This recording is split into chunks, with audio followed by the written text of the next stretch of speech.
Consciente e inconsciente não formam um todo quando um deles é reprimido e ferido pelo outro. Se tiverem de lutar, que seja pelo menos uma luta justa com direitos iguais de ambos os lados. Ambos são aspectos da vida. Agora vamos nos aprofundar. O processo de individuação é complicado. Então, para fazer este vídeo tentei simplificar as informações que encontrei ao estudá-lo e combiná-las com algumas observações. Antes de passarmos ao processo de individuação em si, é essencial esclarecer os elementos associados, o self, o ego, a persona, o consciente e o inconsciente, a sombra e a anima e o animus. Agora, de acordo com Jung, no âmago da nossa personalidade existe algo chamado self. O self é a totalidade do consciente e do inconsciente. O problema, porém, é que a grande maioria do eu está escondida no inconsciente. Parte desse inconsciente não pode ser acessada. Existe um inconsciente pessoal que consiste em todas as informações da mente de um indivíduo, que não estão prontamente disponíveis, como memórias reprimidas ou esquecidas sobre si mesmo ou sobre o meio ambiente. Existe também um inconsciente coletivo que é basicamente o mesmo para todos os seres humanos e provavelmente compartilhado entre todos os membros de uma mesma espécie. Por exemplo, os cães são movidos coletivamente pelos mesmos instintos. O mesmo se aplica aos humanos. Jung percebeu que o inconsciente coletivo humano também produz uma série de figuras arquetípicas, que são símbolos universais que vemos em mitologias em todo o mundo. Esses arquétipos também tendem a aparecer nos sonhos. Exemplos destes são o herói, o malandro, o velho sábio, a grande mãe e até Deus.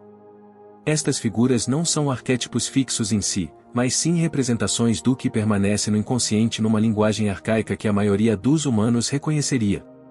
Chamei esses motivos de arquétipos, e com isso quero dizer formas ou imagens de natureza coletiva que ocorrem praticamente em todo o mundo como constituintes de mitos e, ao mesmo tempo, como produtos autóctones individuais de origem inconsciente.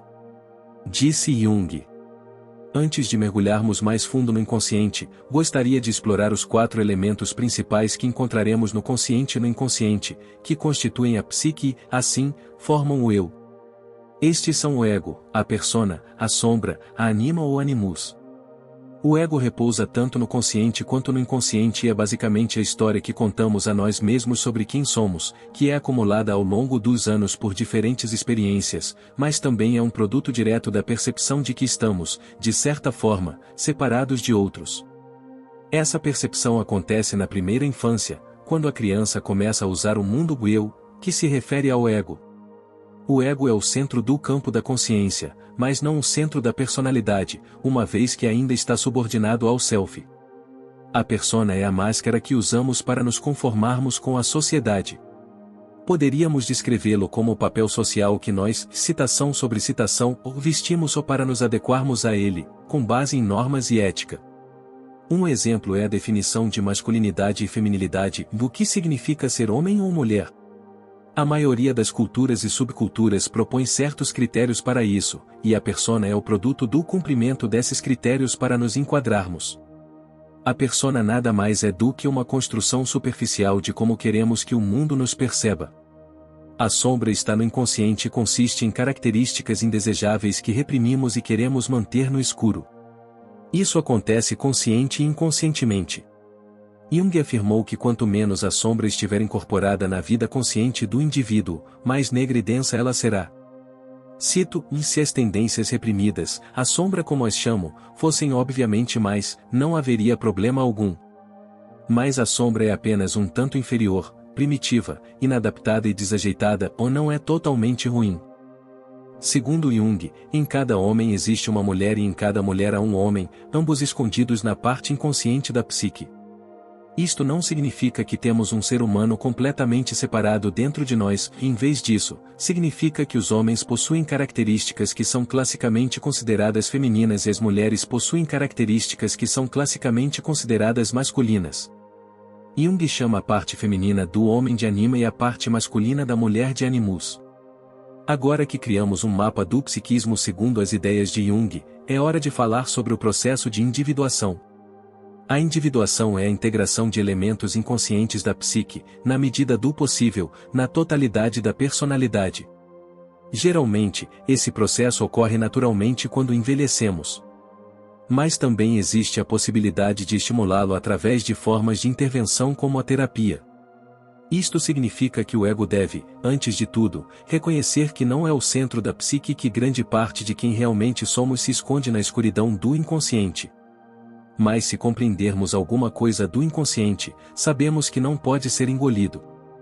Sabemos também que é perigoso suprimi-la, porque o inconsciente é vida e esta vida se volta contra nós se for reprimida, como acontece na neurose. Disse Jung. Portanto, tornar o inconsciente consciente nunca pode ser feito na sua totalidade, porque simplesmente existem áreas da psique nas quais não podemos entrar. Parte do processo de individuação é a integração da sombra. Num sentido prático, isto significaria que não deveríamos apenas tomar consciência do nosso lado negro ou devemos incorporá-lo também em nossa personalidade consciente. Explorar o inconsciente significa que temos que trazer à tona certos elementos de nossa personalidade que não são bonitos. Como afirmou Jung, passo a citar, a individuação é uma tarefa extremamente difícil, envolve sempre um conflito de deveres, cuja solução exige que compreendamos que a nossa contravontade é também um aspecto da vontade de Deus. Fim da citação. Em outras palavras, o nosso lado sombrio é tão valioso quanto o nosso lado luminoso. Outra dimensão é o confronto com a parte contrasexual da nossa psique conhecida como anima ou animus. Em muitos casos, os homens não incorporaram os seus aspectos femininos de forma saudável e o mesmo se aplica às mulheres e aos seus aspectos masculinos. Há grandes chances de termos reprimido o lado masculino ou feminino de nós mesmos em sua totalidade, o que equivale a jogar fora o bebê junto com a água do banho. O objetivo aqui é uma integração saudável da anima ou animus, que realmente fortalecerá nossas personalidades, independentemente do sexo que formos. Há também a possibilidade de integração prejudicial, que se manifesta como aspectos prejudiciais e negativos do sexo oposto. Portanto, a masculinidade tóxica pode fazer parte do comportamento feminino. E a feminilidade tóxica, e algo menos falado, pode fazer parte do comportamento masculino. Quando se trata de individuação, não existe uma solução única para todos. Portanto, cabe ao indivíduo trazer à tona o inconsciente e decidir os passos necessários. Como a individuação é essencialmente um processo natural, não pode ser forçada dentro de um determinado período de tempo. A autorrealização é algo que pode levar uma vida inteira e pode muito bem nunca ser concluída antes de encontrarmos o túmulo. Obrigado por assistir.